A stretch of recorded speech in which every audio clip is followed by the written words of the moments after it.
ദൈവത്തിൻ്റെ വചനം ഒരു മനുഷ്യൻ്റെ യഥാർത്ഥ ശത്രു ആരാണെന്നും എന്തൊക്കെയാണെന്നും അതിനെങ്ങനെ മറികടക്കണമെന്നും നമ്മളെ മനസ്സിലാക്കി തരുന്നുണ്ട്.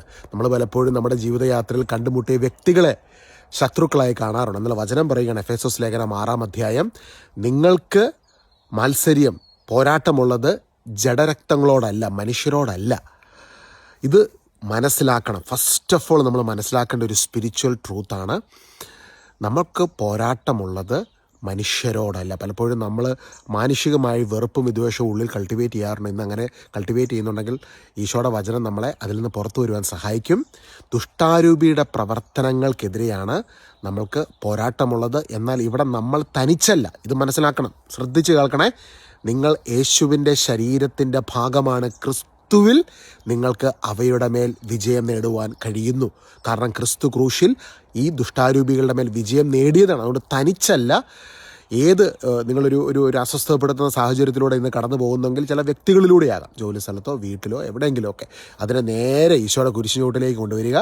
ഈശോ കുരിശിൽ നേടിയെടുത്ത വിജയത്തിലൂടെ ഒഴുകിയിറങ്ങുന്ന അഭിഷേകത്തിൽ നിങ്ങൾ നിറയപ്പെടുമ്പോൾ ആ ദുഷ്ടാരൂപിയുടെ പ്രവർത്തനങ്ങൾ അവസാനിപ്പിക്കും. അത് വിട്ടുപോകും. കാരണം അതിന് ക്രിസ്തുവിൻ്റെ അഭിഷേകത്തിന് മുൻപിൽ, ക്രിസ്തു ക്രൂശിൽ നേടിയെടുത്ത വിജയത്തിന് മുൻപിൽ അതിന് നിലനിൽപ്പില്ല. റോമാലേഖനത്തിലെ പൗലോസിനെ പഠിപ്പിക്കുന്നുണ്ട്, സമാധാനത്തിൻ്റെ ദൈവം ഉടൻ തന്നെ സാത്താനെ നിങ്ങളുടെ കാൽ കീഴിലാക്കി തകർത്ത് കളയും. അപ്പോൾ ആ ദൈവികമായ സമാധാനം നമ്മുടെ ആത്മാവിൽ നിറയപ്പെടുമ്പോൾ ദുഷ്ടൻ പത്തി മടക്കും. അവൻ്റെ എല്ലാ അടവുകളും അവനവിടെ ഓട്ടോമാറ്റിക്കലി അവനവിടെ താഴുകയാണ്. കാരണം നമ്മൾ ചിലപ്പം ചില സാഹചര്യങ്ങൾ നമ്മളൊന്ന് എളിമപ്പെട്ട് ആ സാഹചര്യത്തിൽ ദൈവത്തിന് മുൻപിൽ നമ്മളൊന്ന് വിധേയപ്പെട്ട് ചില വ്യക്തികളോട് ഇടയിൽ നിശബ്ദരാക്കിയിരുന്ന് വചനത്തിന് കീഴ്പ്പെട്ട് അഭിഷേകത്തിൽ നിറഞ്ഞ് ചിലപ്പം പ്രാർത്ഥിക്കാൻ പോലും പറ്റാത്തൊരവസ്ഥയായിരിക്കും. ഒന്ന് കണ്ണടച്ച് യേശുവേ എന്ന് ഉള്ളിലൊന്ന് വിളിക്കുന്ന സമയത്ത് അഭിഷേകം നമ്മൾ നിറയപ്പെടും. സമാധാനത്തിൻ്റെ ദൈവം ഉടൻ തന്നെ സാത്താനെ നിങ്ങളുടെ കാൽ കീഴിലാക്കി തകർത്ത് കളയും. ഇത് വചനമാണ്, ഇതിന് മാറ്റമില്ല, സംഭവിച്ചിരിക്കും. ആമേൻ. ഇതുപോലെ തന്നെ രണ്ടാമതായിട്ട് നമ്മൾ മറികടക്കേണ്ട ഒരു കാര്യമാണ് ലോകം. ഈ ലോകവും അതിലുള്ളത് എല്ലാം മായയാണ് എന്നുള്ളൊരു കാര്യമാണ്. അല്ലെങ്കിൽ ഇതെല്ലാം കടന്നു പോകും. നിലനിൽക്കുന്ന ദൈവത്തിൻ്റെ വചനം മാത്രമാണ് എന്ന സത്യമാണ് നമ്മൾ വചനത്തിൽ കാണുന്നത്. നമ്മളൊക്കെ തിരഞ്ഞെടുത്തൊരു സമയത്താണോ, നിങ്ങൾ തിരഞ്ഞെടുത്ത സമയത്താണോ നിങ്ങൾ ഈ ഭൂമി ജനിച്ചത്? വീട്, നിങ്ങളുടെ നാട്, ഭാഷ, ഇതെല്ലാം ദൈവത്തിൻ്റെ ഒരു പെർഫെക്റ്റ് പ്ലാനിനകത്ത് ഒരു സമയത്ത് സംഭവിക്കുകയാണ്. ചിലപ്പോൾ നമ്മളിങ്ങനെ വലിയ ടെൻഷനൊക്കെ അടിച്ചിരിക്കുന്ന സമയത്ത് ചിന്തിക്കണം, എന്തുകൊണ്ട് നിങ്ങളൊരു 100 വർഷം മുമ്പ് ജനിക്കാതിരുന്നേ? ഈ ഒരു പർട്ടിക്കുലർ ഇയറിൽ, ഈ പർട്ടിക്കുലർ സമയത്ത്, ഈ ഒരു പർട്ടിക്കുലർ സ്ഥലത്ത് ജനിച്ചത്. ഞാൻ ആൾക്കാരോട് പറയാറുണ്ട്, ഭയങ്കര ടെൻഷൻ അടിച്ച് എല്ലാം അവരിലൂടെയാണ് നടക്കുന്നതെന്നൊക്കെ ഇങ്ങനെ ചിന്തിച്ചിരിക്കുമ്പോഴത്തേക്കും നിങ്ങൾ തന്നെ ചിന്തിച്ച് നിങ്ങളുടെ ആന്തരിക അവയവങ്ങളുടെ പ്രവർത്തനങ്ങൾ വേണ്ട, ഈ പ്രപഞ്ചത്തിലേക്ക് നോക്കിക്കേ. ഒരു ഉൽക്ക വന്ന് വീണാൽ തീരാവുന്നതേ ഉള്ളൂ, അല്ലേ? പക്ഷെ ഇതെല്ലാം ഒരു ഡിവൈൻ പ്രൊട്ടക്ഷൻ അകത്തങ്ങ് പൊക്കോണ്ടിരിക്കുകയാണ് നമ്മളെല്ലാവരും. ഇവിടെ ലോകത്തെ നമ്മളെ സ്നേഹിക്കുന്ന ദൈവത്തിൻ്റെ വചനം, ആ ദൈവത്തെ യേശുക്രിസ്തുവിനെ രുചിച്ചറിയുന്നതിലൂടെ, യേശുക്രിസ്തുവിൻ്റെ ആ സ്നേഹം അനുഭവിക്കുന്നതിലൂടെ, യേശുക്രിസ്തുവിലൂടെ ഈ ലോകത്തെ മറികടക്കുവാൻ കഴിയുകയാണ്. ഇവിടെ നമ്മളെ പിടിച്ചു നിർത്തുന്ന ഏറ്റവും വലിയ സത്യം, നിന്നെ സ്നേഹിക്കുന്നൊരു ദൈവമുണ്ട്, നിന്നെ കരുതുന്ന ഒരു ദൈവമുണ്ട്. നിനക്ക് വേണ്ടി അവസാന തുള്ളി രക്തം വരെ നൽകി പടഞ്ഞ് ക്രൂശിൽ മരിച്ച ആ ദൈവത്തിൻ്റെ സ്നേഹത്തിൻ്റെ ഗാഥ, ആ ഗീതമാണ്, ആ പ്രേമം, ആ സ്നേഹമാണ്, നിന്നോടുള്ള സ്നേഹമാണ് കുരിശിൽ വെളിപ്പെടുത്തിയത്. ആ സ്നേഹത്തിൽ നിറഞ്ഞ് ഈ ലോകത്തെ നീ മറികടക്കണം. അതുകൊണ്ടാണ് 1 യോഹന്നാൻ 5-ാം അധ്യായം 5-ാം വാക്യത്തിൽ നമ്മൾ കാണുന്നത്, യേശുവാണ് ദൈവപുത്രനെന്ന് വിശ്വസിക്കുന്ന ഏതൊരുവനും ലോകത്തെ കീഴടക്കുന്നു. ദൈവസമക്ഷം നമ്മൾ പ്രവേശിക്കുമ്പോൾ ഈ ഭൂമിയിൽ നിന്ന് കർത്താവ് നൽകുന്ന നിത്യതയിലേക്ക് പ്രവേശിക്കുമ്പോൾ ലോകത്തെയും സാത്താനെയും നമ്മുടെ ജഡത്തെയും മറികടന്നുകൊണ്ടാണ് ആ നിത്യജീവനെ നാം പുൽകിയിരിക്കുന്നത്, അല്ലെങ്കിൽ പുൽകുന്നത്. നിത്യജീവൻ എന്നുള്ളത് ക്രിസ്തുവിലായി പുതിയ സൃഷ്ടിയായി വീണ്ടും ജനിച്ചൊരു വ്യക്തിക്ക് ഓൾറെഡി സ്റ്റാർട്ടഡാണ്, ക്രിസ്തുവിൽ തുടങ്ങിയിരിക്കുകയാണ്. ഹല്ലേലൂയ.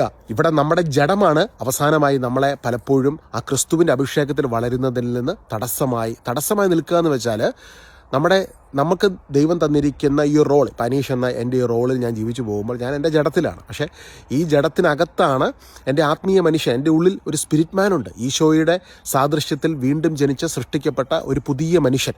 ആ പുതിയ മനുഷ്യൻ ക്രിസ്തുവിൽ വളർന്നു വന്ന് അത് എത്രമാത്രം ആത്മാവിൻ്റെ അഭിഷേകത്തിൽ ഞാൻ വളരും തോറും ജഡത്തെ അത് ഡോമിനേറ്റ് ചെയ്ത് നിൽക്കും.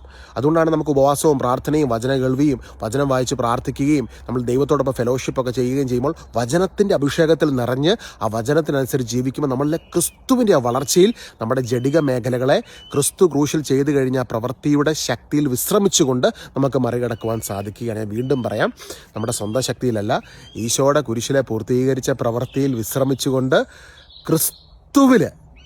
ക്രിസ്തുവിൽ നമ്മൾ നമ്മളെ തന്നെ സമർപ്പിക്കുമ്പോൾ, അത് ബാപ്റ്റിസം എന്ന ശുശ്രൂഷയിലാണ് നമ്മൾ ക്രിസ്തുവിൽ നമ്മളെ തന്നെ സംസ്കരിക്കുന്നത്. പിതാവിൻ്റെയും പുത്രൻ്റെയും പരിശുദ്ധാത്മാവിൻ്റെ നാമത്തിൽ നമ്മൾ സ്നാനം സ്വീകരിച്ച് ക്രിസ്തുവിൽ സംസ്കരിക്കുന്ന ആ ഒരു ശുശ്രൂഷയിലൂടെ ക്രിസ്തു ക്രൂശിൽ ചെയ്തു കഴിഞ്ഞ പ്രവൃത്തിയുടെ അഭിഷേകം ഏത് സമയവും നമ്മളെ ഇങ്ങനെ നിറച്ചുകൊണ്ടിരിക്കുക, അഭിഷേകം ചെയ്തുകൊണ്ടിരിക്കുകയാണ്. അത് പിന്നെ പുതിയ സൃഷ്ടിയായ ഒരു വ്യക്തിക്ക് ഏത് സമയത്തും ആത്മാവിൻ്റെ അഭിഷേകം ഗൈഡ് ചെയ്യുകയാണ് ആ വ്യക്തിനെ. പരിശുദ്ധാത്മാവ് ഗൈഡ് ചെയ്യുകയാണ്. അപ്പോൾ പ്രാർത്ഥിക്കാൻ നമുക്ക് തോന്നും, ചില സമയത്ത് ചില സാഹചര്യങ്ങളിലൂടെ കടന്നു പോകും, നമുക്ക് ഭാഷാവൃത്തി സ്തുതിക്കാൻ തോന്നും, നമുക്ക് പ്രാർത്ഥിക്കാൻ തോന്നും, പ്രാർത്ഥന മുറിയിലേക്ക് കടന്നു വന്ന് കർത്താവിനോടൊപ്പം സമയം ചെലവിടാൻ തോന്നും. ഈ ഒരു തോന്നൽ പരിശുദ്ധാത്മാവിൻ്റെ ഉള്ളിൽ നൽകും. അതിന് വിധേയപ്പെട്ട് ആത്മാവിൻ്റെ അഭിഷേകത്തിൽ നിറയപ്പെടുമ്പോൾ ഈ ജഡത്തിൻ്റെ മേഖലകളെ ക്രിസ്തുവിനെ കുരിശിലെ പൂർത്തീകരിച്ച പ്രവൃത്തിയിലൂടെ നമ്മളും ആ കൂടെ കർത്താവിനോടൊപ്പം വിജയിച്ചിരിക്കുകയാണ്. യേശുവിൻ്റെ ഉദ്ധാനത്തിൽ നമ്മൾ ഉദ്ധാനം ചെയ്തിരിക്കുകയാണ് അപ്പോസ്തലൻ പഠിപ്പിച്ചിരിക്കുന്നത്. ഇതെല്ലാം ബാപ്റ്റിസം സ്വീകരിച്ചവർക്കാണ് മനസ്സിലാക്കാൻ പറ്റുന്നത് കേട്ടോ. കൃപ സ്വീകരിച്ചവർക്ക്, അഭിഷേകം ലഭിച്ചവർക്ക്. ഈ അഭിഷേകത്തിൽ നമ്മൾ വളർന്നു വന്ന് അങ്ങനെ ജഡത്തെയും സാത്താനെയും ലോകത്തെയും, വെളിപാട് പുസ്തകത്തിൻ്റെ അവസാന ഭാഗങ്ങളിലേക്ക് വരെ നമ്മൾ കാണുന്നത് എന്താ? അവർ കുഞ്ഞാടിൻ്റെ തിരുരക്തം കൊണ്ടും സാക്ഷ്യത്തിൻ്റെ വചനം കൊണ്ടും അവൻ്റെ മേൽ വിജയം നേടി. ഇന്ന് സാത്താൻ്റെ മേൽ വിജയം നേടിയ ഒരേ ഒരു ഗ്രൂപ്പ്, ജഡത്തിൻ്റെ മേൽ വിജയം നേടിയ ഒരേ ഒരു ഗ്രൂപ്പ്, ലോകത്തിൻ്റെ മേൽ വിജയം നേടിയ ഒരേ ഒരു ഗ്രൂപ്പ്, അത് യേശുക്രിസ്തുവിൻ്റെ ശരീരമാകുന്ന, കർത്താവിൻ്റെ അവയവങ്ങളാകുന്ന ദൈവത്തിൻ്റെ പൊന്നോമന പുത്രനും പുത്രിയുമായ നീ ഞാനുമാണ്. നമ്മൾ ഓരോരുത്തരുമാണ് ദൈവത്തിൻ്റെ മക്കളാണ്. മക്കളെങ്കിലോ നമ്മൾ അവകാശികളത്രേ. റോമാലേഖനം 8-ാം അധ്യായം, മക്കളെങ്കിലോ നാം അവകാശികളത്രേ. ഇന്ന് സഹനത്തിലൂടെ കടന്നു പോകുന്നെങ്കിൽ ഈ സഹനത്തിൽ നീ തനിച്ചല്ല, ക്രിസ്തു നിന്നോടൊപ്പമുണ്ട്. ഒരിക്കൽ നാം അവനോടൊപ്പം മഹത്വം അനുഭവിക്കും. അതാണ് വചനം വ്യക്തമായി എഴുതി വെച്ചിരിക്കുകയാണ്, മഹത്വം അനുഭവിക്കും. അന്ന് യേശുവിൽ വിശ്വസിക്കുന്നവരെ മതവും ലോകവും മനുഷ്യരും എല്ലാ രീതിയിലും അവർ പലതരത്തിൽ ടോർച്ചർ ചെയ്തു. എന്നാൽ അതിനെയൊക്കെ അവർ മറികടന്നു. ഇന്ന് നിത്യതയിൽ അവർ കർത്താവിൻ്റെ കൂടെ വാഴുകയാണ്. ഹല്ലേലൂയ. ഈശോ എന്ന എൽഡർ ബ്രദറായിട്ടാണ് പൗലോസ്ലിയ ലേഖനങ്ങളിൽ ചില സ്ഥലങ്ങളിലൊക്കെ നമ്മളെ ഈശോനെ പരിചയപ്പെടുത്തുന്നത്. കാരണം എന്താണെന്നറിയാവോ? ഈശോ ലോകത്തെയും ജഡത്തെയും സാത്താനെയും പരിപൂർണമായി പരാജയപ്പെടുത്തിയ ആദ്യത്തെ മനുഷ്യനാണ്. ഒന്നും കൂടെ ഞാൻ വീണ്ടും പറയാം, ലോകത്തെയും ജഡത്തെയും സാത്താനെയും പരിപൂർണമായി പരാജയപ്പെടുത്തി. ആദത്തെ ദൈവം സൃഷ്ടിച്ചു, ദൈവം തന്നെ ഛായയിലും സാദൃശ്യത്തിലും. എന്നാൽ ദൈവത്തിൽ നിന്ന് അകന്നുപോയ ആ മനുഷ്യൻ പിന്നീട് ദൈവത്തിൻ്റെ സ്വപ്നം ഈ ഭൂമിയിൽ നടക്കുന്നത്, അതിൻ്റെ പരിപൂർണതയിൽ വെളിപ്പെടുന്നത് യേശുക്രിസ്തുവിലൂടെ നമ്മൾ വീണ്ടെടുക്കപ്പെടുന്നതിലൂടെയാണ്. യേശുക്രിസ്തുവിലൂടെയാണ് ആ വീണ്ടെടുപ്പ് സംജാതമായിരിക്കുന്നത്. ലോകത്തെയും ജഡത്തെയും സാത്താനെയും പരിപൂർണമായി പരാജയപ്പെടുത്തിയ യേശുക്രിസ്തുവിൻ്റെ മഹത്വം ഇന്ന് നമ്മൾ ഓരോരുത്തരിലും നിറയപ്പെടുമാറാകട്ടെ. ആമേൻ.